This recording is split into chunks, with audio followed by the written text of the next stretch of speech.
Mientras escuchábamos el sermón de la mañana, consideraba el contenido del mensaje del día de hoy, particularmente la aplicación que propongo hacer,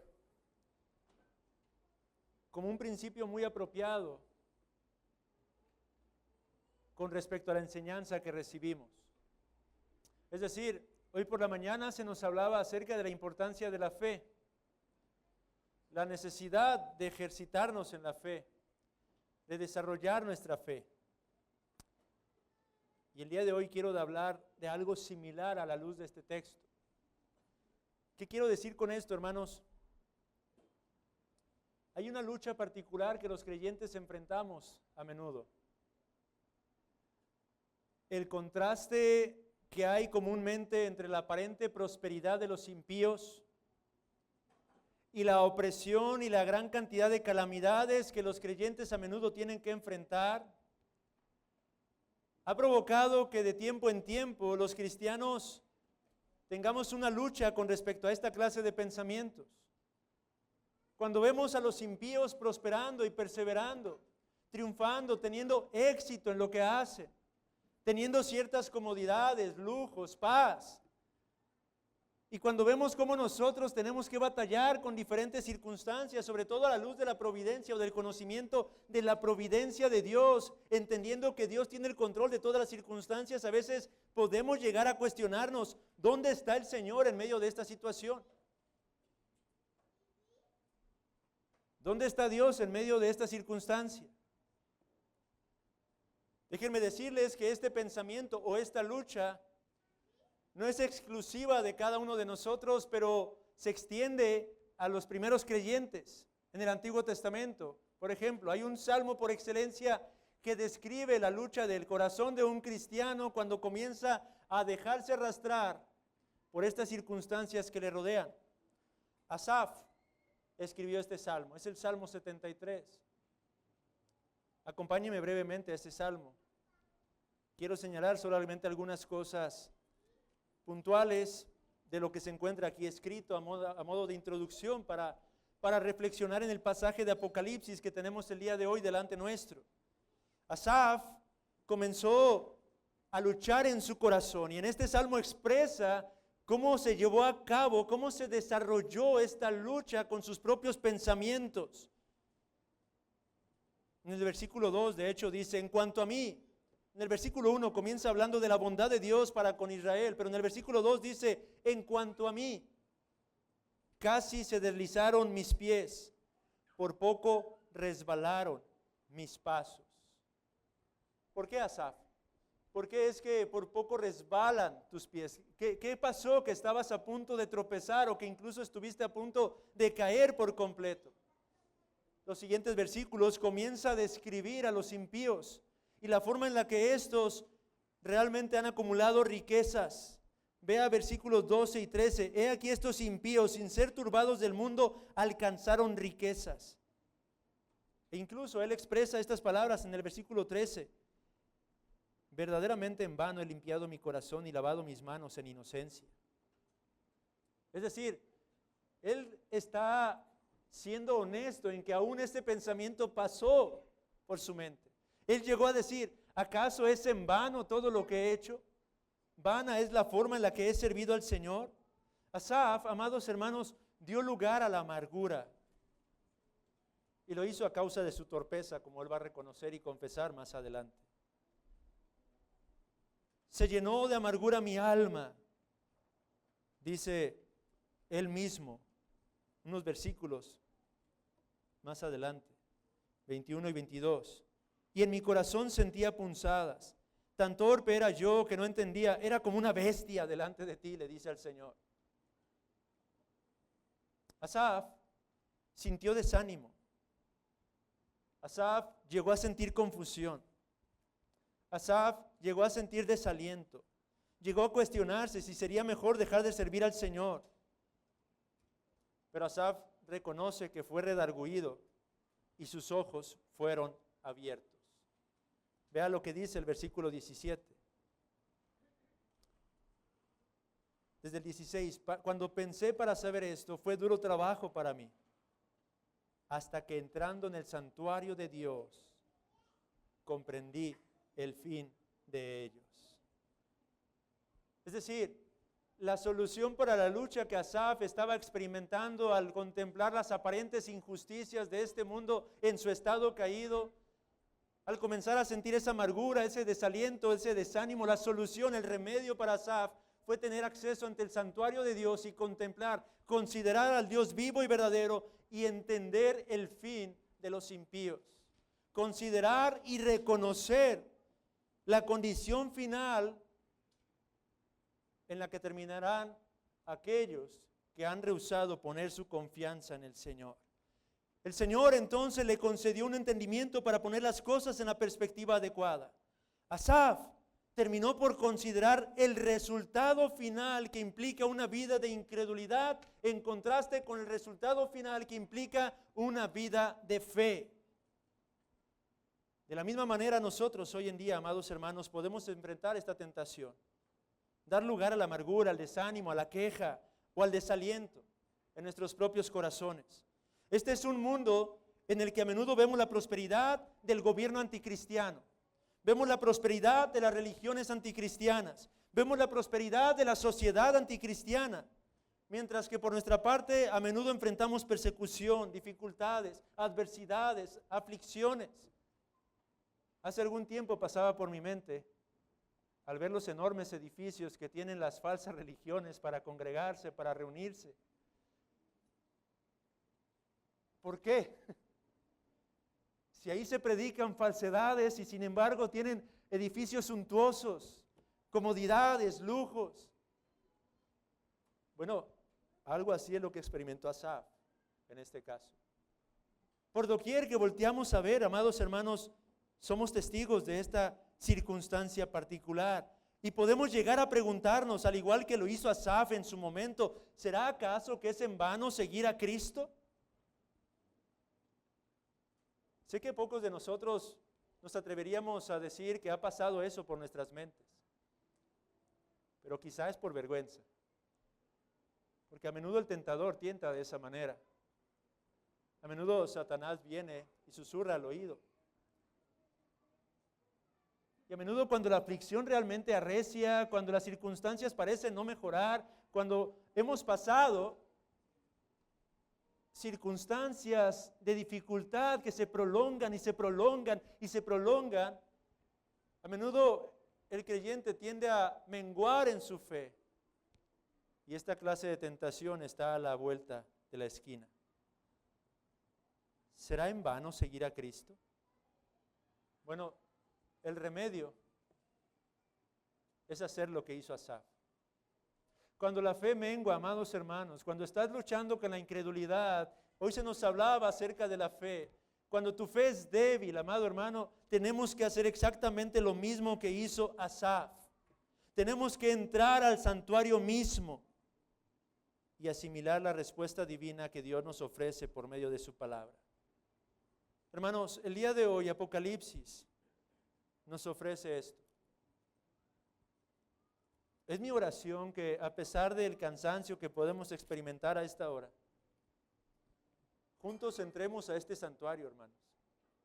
Accesemos al santuario de Dios y contemplemos las imágenes que Dios ha querido revelarnos a través de Apocalipsis. En Apocalipsis capítulo 14, Dios ya ha ofrecido una ventana con respecto al resultado final de los creyentes y de los no creyentes. Versículos 1 al 5, ustedes y yo ya lo leímos. El Señor nos revela la indescriptible bendición de aquellos que sirven al Señor. Ahí nos permitió contemplar el canto de triunfo, de victoria, de gracia que los cristianos elevan al Dios vivo y verdadero en presencia del Cordero. Nos llevó a contemplar y a considerar, amados hermanos, el destino final, lo que a usted y a mí nos espera por causa de Cristo, por causa de su gracia. Nos llevó a contemplar de una manera muy limitada, si usted lo quiere, la gloria que espera al pueblo de Dios por causa de Cristo. Pero en los versículos 6 al 11, Dios tuvo a bien mostrarnos la indescriptible miseria de los que rehúsan servirle. El último pasaje que vimos, amados hermanos, es sumamente solemne, sobrio. Se habla acerca de los terrores del infierno, del lugar de tormento eterno. Se habla acerca de la realidad de un lugar en el que todo aquel que rehúsa poner su confianza en Cristo ha de considerar pasar el resto de su existencia.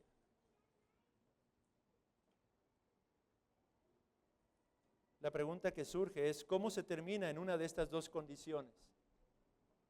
A lo que hoy se nos da la respuesta a través de los versículos 14 al 20. A través del gran día de la siega. En otras palabras, a través del gran día del juicio final.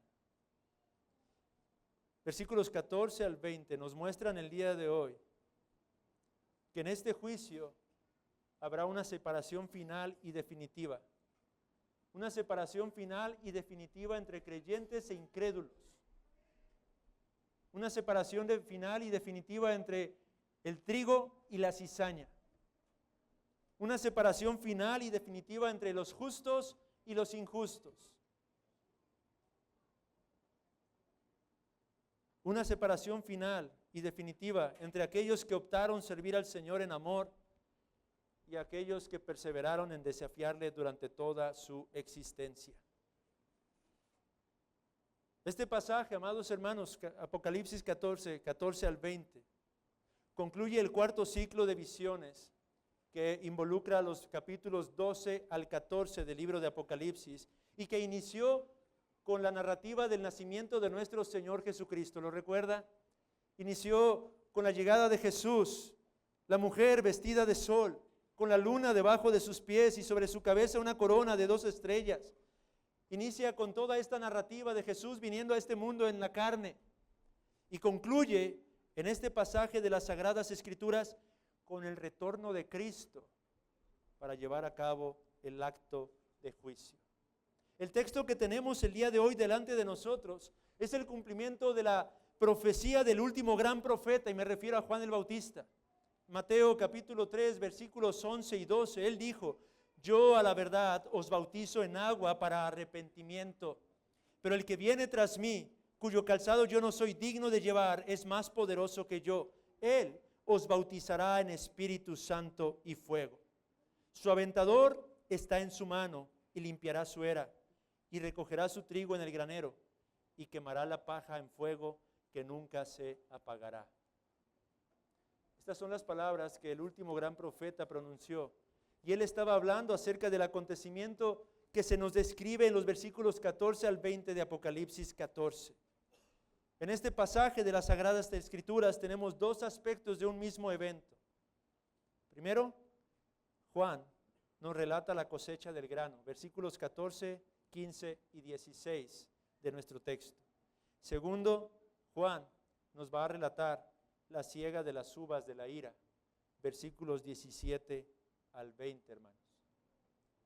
Pensemos primero en la cosecha del grano, en la cosecha de los justos que describe aquí. Observe, versículo 14 dice: miré y aquí una nube blanca y sobre la nube uno sentado semejante al Hijo del Hombre, que tenía en la cabeza una corona de oro y en la mano una hoz aguda.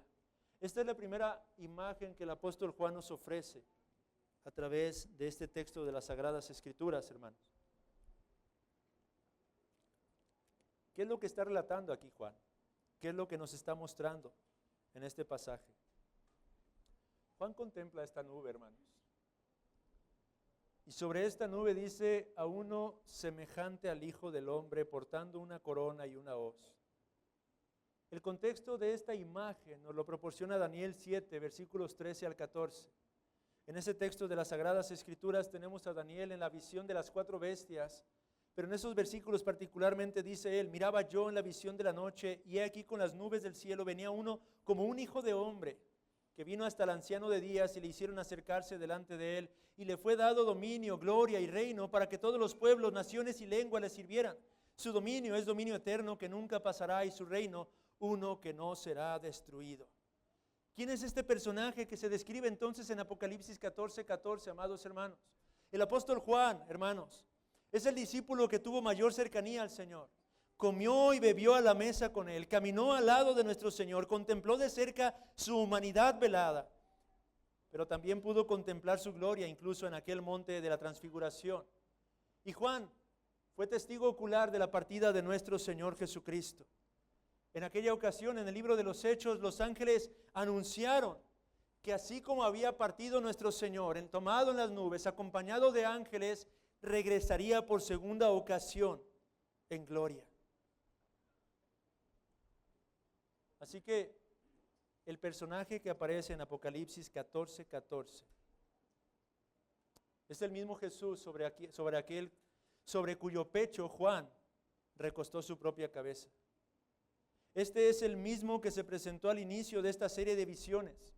Apocalipsis 1, versículos 13 al 15, Juan lo describió también de esta manera cuando dijo: y en medio de los 7 candeleros vi a uno semejante al Hijo del Hombre, vestido de una ropa que llegaba hasta los pies y ceñido por el pecho con un cinto de oro.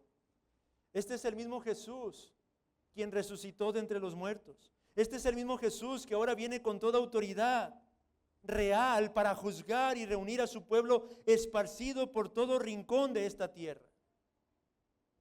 En Mateo 24, versículos 30 al 31, Jesús mismo habló acerca de este evento cuando dijo: entonces aparecerá la señal del Hijo del Hombre en el cielo. Y entonces lamentarán todas las tribus de la tierra y verán al Hijo del Hombre viniendo sobre las nubes del cielo con poder y gran gloria. Y enviará a sus ángeles con gran voz de trompeta y juntarán a sus escogidos de los 4 vientos, desde un extremo del cielo hasta el otro. Apocalipsis 14, amados hermanos, entonces en primera instancia está describiendo la venida de nuestro Señor Jesucristo en su gloria. Pero no solamente en su gloria. Esta nube no imaginemos como una especie de algodoncito blanco sobre el cual está sentado nuestro amado Señor. Es la gloria de Dios, es la Shekinah de la que se habla en la palabra una y otra vez. Es la misma gloria que se hizo presente en aquel monte de la transfiguración. Es la gloria que inundó el santuario en el Antiguo Testamento. Es la gloria que manifiesta su poder, que manifiesta su grandeza. Pero dice que también viene portando una corona. Y esta no es cualquier corona, hermanos. No es una corona que está apuntando simplemente a su dignidad real. La palabra griega que se usa aquí para corona hace alusión a aquella corona que se daba a aquellos que triunfaban en alguna competencia. Hace alusión a esa corona para aquel que era victorioso. De manera que Jesús, el símbolo, lo que Juan está manifestándonos, lo que él está contemplando, lo que él está transmitiendo aquí, es que él está viendo a su amado Maestro, aquel cuyo corazón tanto anhelaba contemplar de regreso, pero lo está viendo venir triunfante, victorioso, vencedor, amados hermanos. Jesús vendría para reunir a sus escogidos de todos los confines de esta tierra en virtud de haber triunfado sobre la cruz y sobre la propia muerte, hermanos.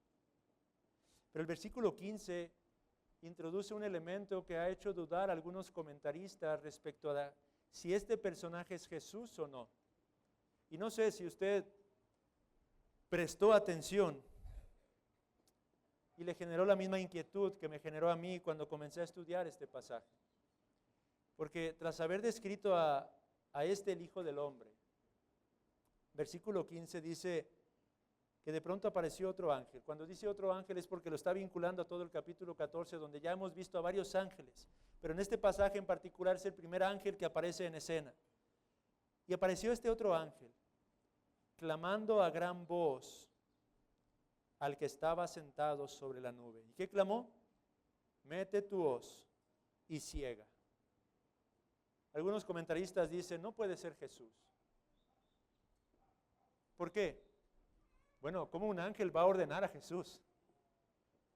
¿Cómo un ángel va a darle un mandato a nuestro Señor Jesucristo? Él es Rey de Reyes, Señor de Señores. Los ángeles están prestos a hacer su voluntad. Y es un buen punto para cuestionar si realmente se trata de Jesús, amados hermanos. Pero hay tantos elementos para entender que se trata de la persona de nuestro Señor Jesucristo, que la explicación adecuada para esto hace glorioso el contenido de esta visión y trae un mayor consuelo a mi alma y espero que su alma también. ¿Cómo podemos responder ante eso? Bueno, en primer lugar, no es que el ángel esté dando una orden.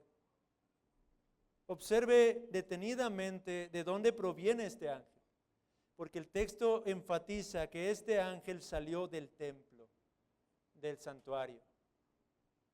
Y lo que hizo simplemente fue proclamar la voluntad del Padre. Fue proclamar la dirección e instrucción del Padre. Él lo único que hizo fue declarar que el momento ya había llegado. Y ciertamente esto tiene sentido porque nuestro Señor Jesucristo mismo en Marcos 13:32 dijo estas palabras: pero de aquel día y de la hora nadie sabe, ni aun los ángeles que están en el cielo, ni el Hijo, sino ¿quién? El Padre. Amados hermanos, Jesús no está recibiendo instrucciones en un sentido de un ángel, no está recibiendo un mandato. Él está atendiendo a la voluntad del Padre proclamada por un ángel. Pero esto nos recuerda algo sumamente importante para el consuelo de nuestras almas, hermanos. Jesús es verdadero Dios, pero Jesús es verdadero hombre. ¿Y esto qué tiene que ver, hermano? Alguna vez prediqué un texto que medité devocionalmente de Isaías y titulé aquel sermón Jesús, el Salvador o el Redentor eterno. Y hablamos ahí acerca del concepto del pariente redentor. Hablamos ahí acerca de la realidad de Jesucristo encarnado, identificándose con nuestra plena y perfecta humanidad. Amados hermanos, Jesús llegó a ser verdadero hombre y seguirá siendo verdadero hombre por toda la eternidad. Él es el perfecto mediador entre Dios y los hombres. Él es el vínculo perfecto y eterno para que usted y yo podamos tener comunión con el Dios vivo y verdadero. Cristo, aún en su gloria, sigue siendo verdadero y perfecto hombre. Sí es verdadero Dios, pero aquí es donde nos postramos simplemente y confesamos: oh Señor, cuán grande es el misterio de la piedad. No puedo comprender, pero qué glorioso es saber que nuestro gran sumo sacerdote es uno que se ha identificado con usted y conmigo y lo ha hecho de una vez y para siempre. Por eso es que es nuestro Redentor adecuado. Por eso es que es nuestro Salvador propicio. Por eso es que es nuestro sumo sacerdote. Porque Él es y será por toda la eternidad verdadero hombre. Y en este pasaje de las Sagradas Escrituras, Él está funcionando y viniendo como el Mesías, como ese mediador, como ese Salvador que nosotros necesitamos urgentemente.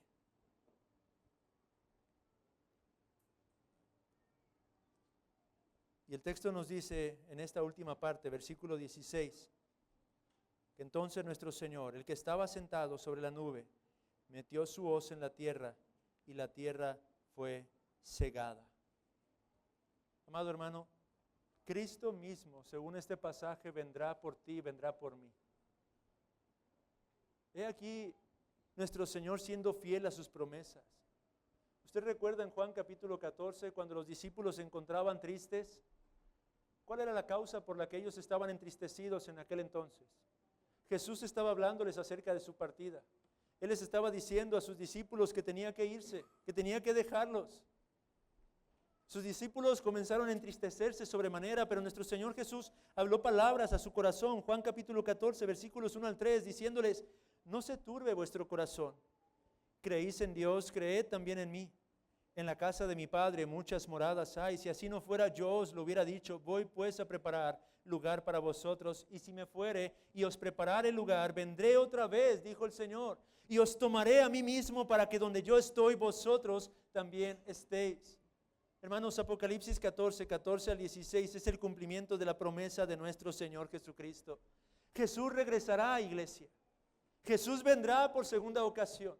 Jesús vendrá con la corona de victoria y triunfo. ¿Para qué? Para tomar de todos los confines de la tierra a cada uno de los suyos, hermanos. Jesús viene por ti, hermano. Jesús viene por mí.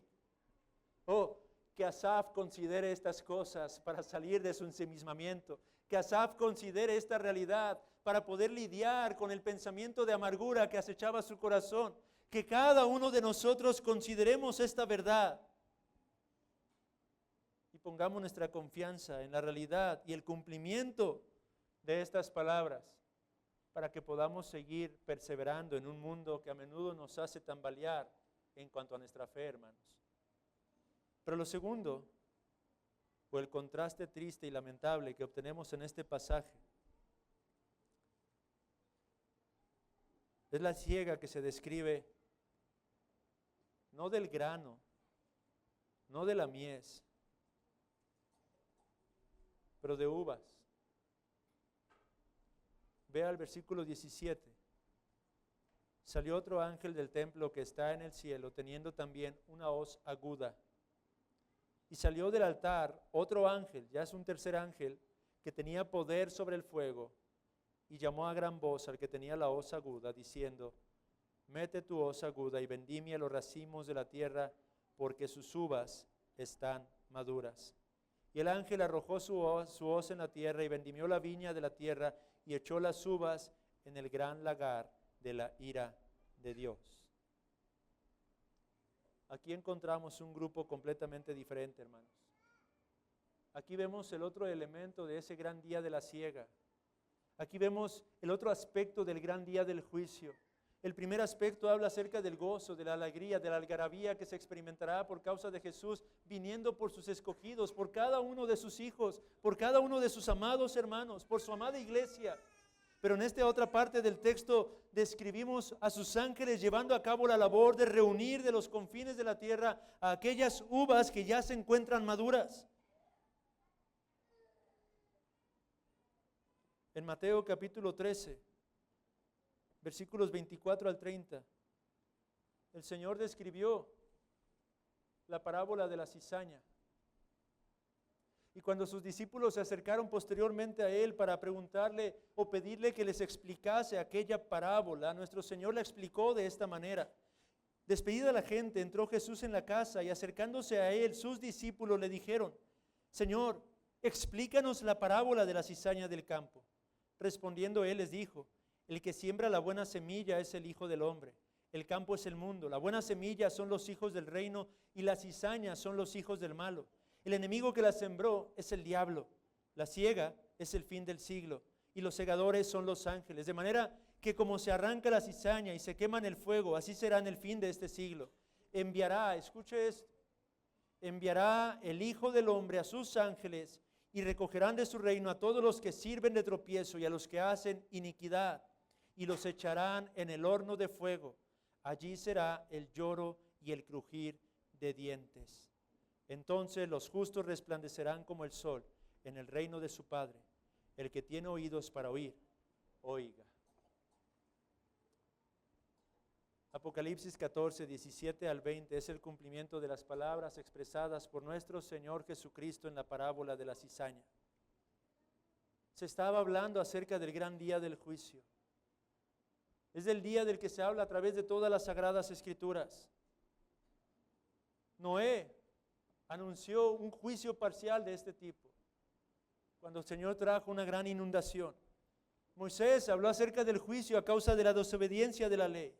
El propio David en el Salmo 9 habló acerca del día del juicio. Salomón habló acerca del día del juicio. Los profetas hablaron acerca del día del juicio. Sofonías, por ejemplo, habló acerca del gran día. Cercano está el día grande de Jehová, día de ira, de angustia, de alboroto, de asolamiento, de tinieblas. Este es el día del juicio que está descrito delante de nosotros aquí, hermanos. El día en el que todo impío, todo pecador, todo injusto, todo incrédulo será llamado a la presencia de un Dios que es santo, santo, santo. Amigo, ese es el día que con toda seguridad tendrá lugar entre nosotros. ¿Cuándo ocurrirá? Una vez más, del día y la hora, solo el Padre sabe en su sola potestad. Pero podría ser hoy, podría ser mañana, podría ser en unos años. Lo importante es que ocurrirá, va a tener lugar. Y tú preguntarás, pero ¿quiénes son aquellos que serán hallados culpables delante de Dios? ¿Quiénes son estos impíos? A menudo podemos pensar en los impíos como paganos, abiertamente pervertidos. Pero en aquel día aún aquellos que profesaron cierta religiosidad externa serán llamados a rendir cuentas. En aquel día todos, absolutamente todos los que no sean hallados en Cristo tendrán que ir ante la presencia de Dios. En aquel día sus conciencias serán completamente descauterizadas. En aquel día Dios revelará cada uno de sus propios pecados. En aquel día Dios desnudará sus corazones y las intenciones de sus corazones. En aquel día no podrán argumentar absolutamente nada, porque los ojos de fuego del Dios vivo y verdadero redarguirán profundamente en sus conciencias.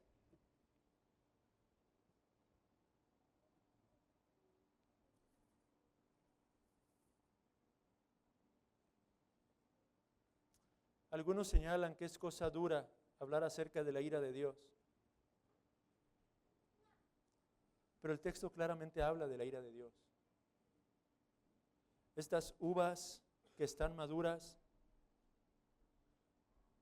no son sino símbolo de la iniquidad de los hijos de Satanás, que ha llegado a su colmo, y por esa causa el día del juicio ha llegado. En los días de Sodoma y Gomorra, Dios fue paciente, pero cuando descargó su juicio fue porque la maldad de los habitantes de aquella ciudad había llegado a su colmo. Amados hermanos, el día de la ira de Dios llegará, ciertamente llegará. ¿Has considerado esto, iglesia? ¿Crees esto? La ira de Dios no es algo novedoso. La ira de Dios es algo que se ha manifestado una y otra vez. Se manifestó en el Edén cuando Adán y Eva fueron expulsados de la presencia de Dios. Se manifestó en los días de Noé cuando fue enviado ese gran diluvio que acabó con toda la humanidad excepto con 8 personas. Se manifestó, como he mencionado, en los días de Sodoma y Gomorra. Se ha manifestado a través de la historia de la redención en el pueblo de Israel. Leíamos hoy Isaías 22 acerca del juicio que Dios enviaba o estaba a punto de enviar sobre Jerusalén por causa de su desobediencia. La ira de Dios es algo que sigue manifestándose en nuestros días. Hemos visto en Apocalipsis terremotos, tragedias, dificultades, inundaciones, guerras. Todo es parte del juicio de Dios, manifestando su justa y santa ira en contra del pecado. Solo que durante todo este tiempo, amado hermano, amigo, esta ira siempre ha sido matizada por su gracia y misericordia. Adán y Eva experimentaron la ira de Dios, pero al tiempo experimentaron también su misericordia. Él les había advertido: el día que de este comieres, ciertamente morirás. Dios fue paciente y no los fulminó. Dio gracia, dio una promesa. En los días de Noé, una vez más, es cierto que la humanidad pereció, pero Dios mostró gracia al permitir que 8 pudieran permanecer con vida. En los días de Sodoma y Gomorra, ciertamente acabó con aquella ciudad, pero rescató a Lot de ese lugar. Al pueblo de Israel una y otra vez derramó juicio sobre ellos, pero continuamente hizo una promesa. Una y otra vez la ira de Dios se ha revelado a través de la historia de la redención, pero esa ira constantemente ha estado mezclada con gracia y misericordia. Pero lo terrible del texto que tenemos hoy delante de nosotros es que la ira de Dios en esta ocasión será manifestada sin ninguna clase de misericordia. Considere el versículo 20 y medite en su imaginación lo que el Señor quiere grabar en nuestras conciencias. Fue pisado el lagar, dice. Es gráfica esta palabra. Fue pisado el lagar fuera de la ciudad, y del lagar salió sangre hasta los frenos de los caballos por 1600 estadios. Uno puede tratar de imaginar esta clase de ilustración. Literalmente está llevándonos a considerar en nuestra mente un río enorme de sangre. La altura de este derramamiento de sangre, dice, llega a los frenos de los caballos. Es una gran altura, 1,5 metros quizá. 1600 estadios es una gran cantidad de espacio. Pero ¿cuál es el sentido, el propósito de esta imagen? Porque hemos dicho ya que Apocalipsis no debemos interpretarlo literalmente. Son símbolos. Bueno, la descripción ofrecida, por muy terrible que sea, es una forma de hablar de una derrota militar. El número 1600 indica la totalidad de la tierra siendo completa y perfectamente juzgada por Dios. Lo que está indicando aquí es que con este juicio ha llegado a su fin la iniquidad. Con este juicio Satanás ha sido completamente derrotado. Con este juicio los pecadores han de ser perfecta y completamente juzgados. Con este juicio está indicando que no habrá uno solo que no tenga que venir delante de la presencia de Dios para rendir cuentas ante Él. Esto es lo que está evidenciando, amados hermanos. En aquel gran día, el día de la siega, Dios llevará a cabo un acto de juicio final y ya no habrá más mezcla. Si tú no estás en Cristo, ya no habrá más esperanza, ya no habrá más gracia, ya no habrá lugar para la misericordia. En aquel entonces, el creyente, por lo tanto, ya no tendrá que experimentar la gracia de Dios mezclada con sufrimiento. En aquel entonces, la buena nueva es que ya no habrá aflicciones, amados hermanos. Ya no habrá más dificultades, ya no habrá más adversidad. Se habrá acabado todo eso. Ya no tendremos que experimentar lo que hasta el día de hoy tendremos que seguir experimentando. Esto es lo que Asaf tuvo que considerar, amados hermanos. Esto es lo que él comenzó a considerar al entrar al santuario, y es lo que oro yo, que el día de hoy cada uno de nosotros podamos considerar, cristianos o no cristianos, y que a la luz de esto podamos proceder en un arrepentimiento genuino, sincero delante del Señor. Que nuestra fe sea vivificada, iglesia, que podamos vivir a la luz de estas verdades, de la realidad del día de la gran siega. Oh, amados hermanos, este capítulo es uno de los capítulos más solemnes de toda la Sagrada Escritura. En este capítulo se nos revelan entonces tres cosas para concluir. Por un lado, el inefable gozo de los redimidos. Por otro lado, los terribles horrores del infierno. Y en tercer lugar, la naturaleza del juicio final. Este capítulo declara que solamente hay dos destinos y que cada uno de ellos es completamente diferente. Y que es por medio del juicio final que será determinado el destino de cada hombre sobre la faz de esta tierra. Hermanos, este gran día, el gran día de la siega, el gran día del juicio final, va a mostrar dos cosas. Por un lado, la sabiduría. La sabiduría de estar dispuestos a sufrir por causa de Cristo. La sabiduría de estar dispuestos a vivir para las cosas eternas. La sabiduría de perseverar y resistir en medio de las aflicciones que este mundo nos ofrece. La sabiduría de reconocer y entender que la vida aquí ahora no lo es absolutamente todo. La sabiduría de tomar decisiones siempre a la luz de este gran día, el gran día de la siega. La sabiduría de conducirnos con temor reverente hacia nuestro Dios. No importa lo que el mundo te quiera decir. No importa lo que el mundo quiera venderte como las mejores ideas de este siglo. La sabiduría de aferrarnos a la palabra y responder con un así dice el Señor. La sabiduría de buscar honrar a Dios antes que a los hombres. La sabiduría de soportar y perseverar hasta el día en el que Él nos llame a su gloriosa y santa presencia, hermanos.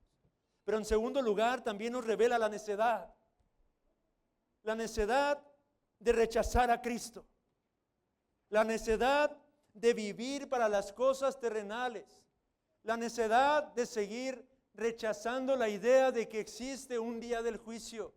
La necedad de estar ensimismados en las cosas vanas y materiales de este mundo. La necedad de darle mayor valor a las cosas temporales que a las cosas eternas. La necedad de seguir menospreciando o teniendo en poco la palabra de Dios que escuchamos continuamente. La necedad, jóvenes, de no atender al llamado que Dios hace a sus propios corazones por medio de la exhortación constante, continua de la Escritura que sus padres aplican a sus almas. La necedad de seguir rehusando creer en Jesucristo para la salvación eterna de nuestras almas. Hermanos, a la luz de la consideración de este texto, que hoy el Señor nos conceda entrar a su santuario, que hoy el Señor nos conceda vivir a la luz del gran día de la siega, que a la luz de este gran día sigamos perseverando en el arrepentimiento de nuestros pecados, hermanos, que a la luz de este gran día asumamos las dificultades de confesar al Señor y servirlo en este mundo caído, que a la luz de este gran día perseveremos en soportar persecución, rechazo, burlas, aún desprecios, que a la luz de este gran día nos contentemos, ya sea en la salud o en la enfermedad, en la riqueza o en la pobreza, en la felicidad o en la tristeza, pero que este día esté completamente tatuado y grabado en nuestras conciencias, que a la luz de este gran día procuremos ser fieles, incluso cuando esto implique, si es necesario, el costo de nuestras propias vidas.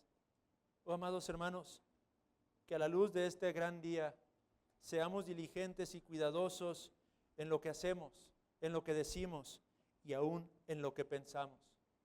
Que cada uno de nuestros actos, palabras y pensamientos puedan ser llevados a cabo a la luz del gran día de la siega. Pero déjeme concluir con esto. Pensemos en este gran día de la siega, no con temor. Al menos no con el temor servil, sino con un temor reverente. Reconociendo que esta clase de juicio que se nos describe aquí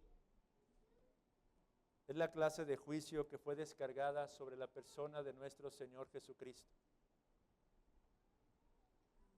Que consideremos la ira de Dios siendo descargada sobre nuestro Redentor en aquella cruz, en aquel Calvario. Que consideremos que esta ira de la que se habla en este pasaje de las Sagradas Escrituras es la misma ira que Jesús tuvo que soportar, porque es la ira que usted y yo merecemos a causa de nuestros pecados. Pero Cristo, en aquel Calvario, sufrió lo indecible para que usted y yo podamos ser reconciliados. Esto es lo que debe traer a nuestras conciencias el día de hoy, este sacramento. Este sacramento nos recuerda que ya hubo un gran día de la ira. Y ocurrió hace casi 2000 años en el monte Gólgota.